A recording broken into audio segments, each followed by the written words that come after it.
To the world, you may be one person. But to one person, you may be the world. Why we do what we do and why we don't do many of the things we want to do. And I found out there's only 5, 6, 7% of the population that really live the good life.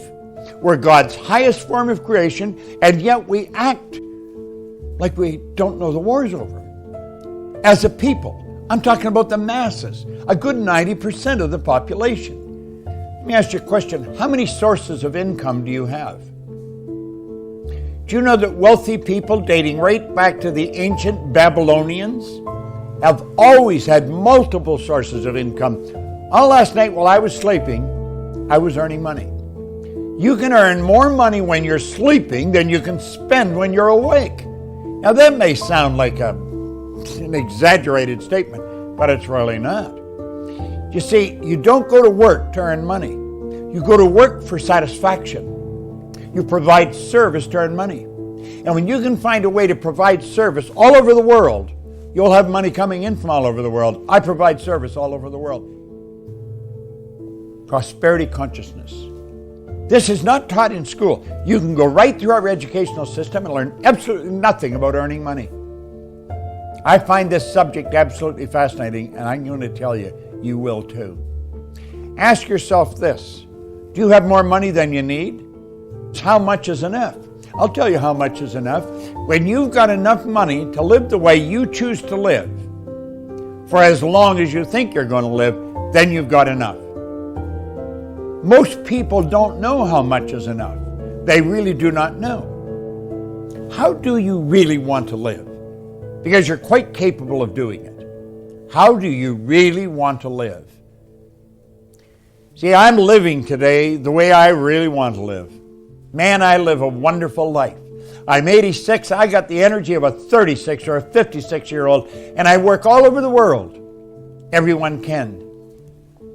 When you never have to think about money, you'll be amazed how much free time you have. Do you know that everything, this phone, this book, this sand timer, it was an image in someone's mind before it ever became a thing. Thoughts become things.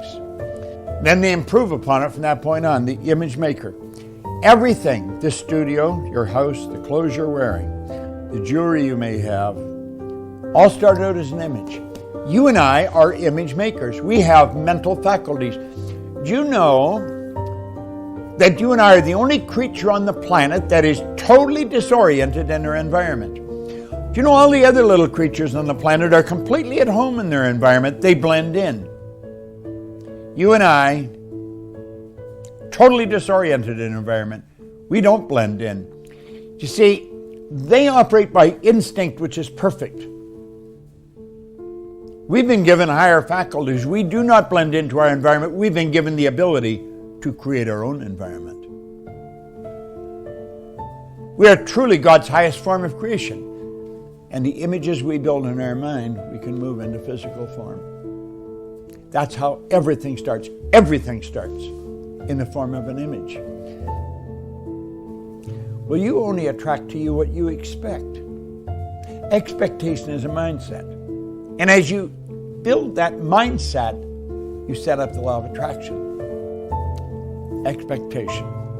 The next one is the classic, the law of vibration. Think of this for a moment. This little phone, it's actually a computer, isn't it? This operates by the law of vibration.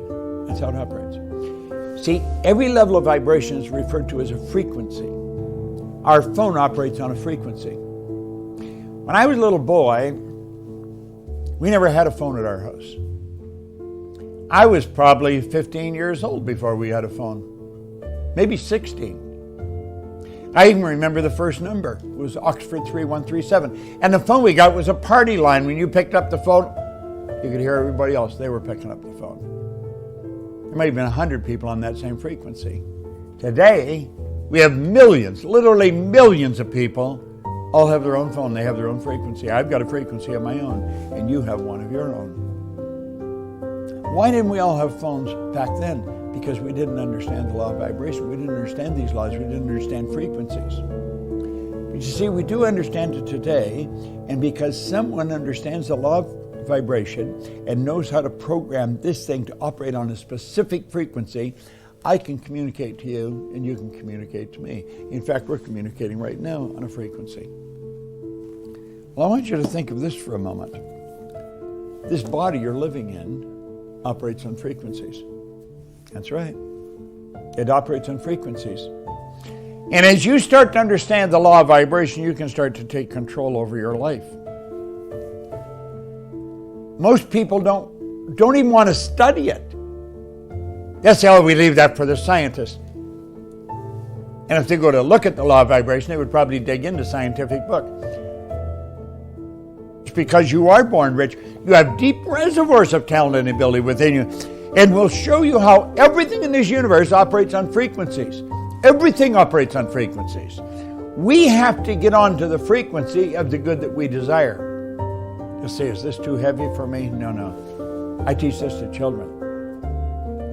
And I teach it to adults at the same time. The adults don't get bored, and the children are fascinated. The success of your business is dependent upon your understanding of that law. Then we have the risk takers. If you were raised like I was, you were probably raised with the concept it's better to be safe than sorry. I'm going to tell you something, that is an outright lie. It is not better to be safe than sorry. People that play it that way, they're playing it safe, they go through life like this. It's one dull experience. Life should be an exciting adventure. It should never be a bore. If you're not taking a risk, you're not winning. I think Helen Keller, the blind lady that taught us all so much, she said, if life isn't a risk, it's nothing. And she was right. The line that separates winning from losing is as fine as a razor's edge. And as I look back in my life, the change that took me from where I was to way ahead in life, it was as fine as a razor's edge. In fact, it took me 9 months to figure it out. The change was so simple, it was so simple and so obvious, I was missing it. To the world, you may be one person, but to one person, you may be the world. Such a small play with words, but such a great change in the meaning, isn't it? And don't think in reverse. Have you any idea how much time people spend thinking about the past? They spend so much time looking into the past. Now think about this for a moment. The sand in the top of the glass represents the future. The sand in the bottom of the glass represents the past. Now you notice the sand is running here. You cannot get it back. It's gone. The sand right here in the center, right here, that's all we have to deal with is what's right here, right now. The truth is, you don't know how much you got, neither do I. But I'll tell you one thing, we have an obligation to live life to its fullest. Help as many people as we can, do as much good as we can to ourselves and others. And all we've got to deal with is what's right here, right now. Don't think in reverse. Quit looking backwards. What does Steve Jobs say? You can't connect the dots looking forward. You can only connect them looking backwards. That's where most people spend all their time, connecting the dots, living in the past. Get off into the future where you don't know what's up there. That's what makes it so exciting. The vacuum law of prosperity. You see, nature absolutely abhors a vacuum. You must make room for the good that you desire. You've got to create a space for the good that you desire. You have no idea what you're capable of doing. I know I don't have any idea. I'm forever trying to figure out just what I'm capable of doing. It's a marvelous way to live.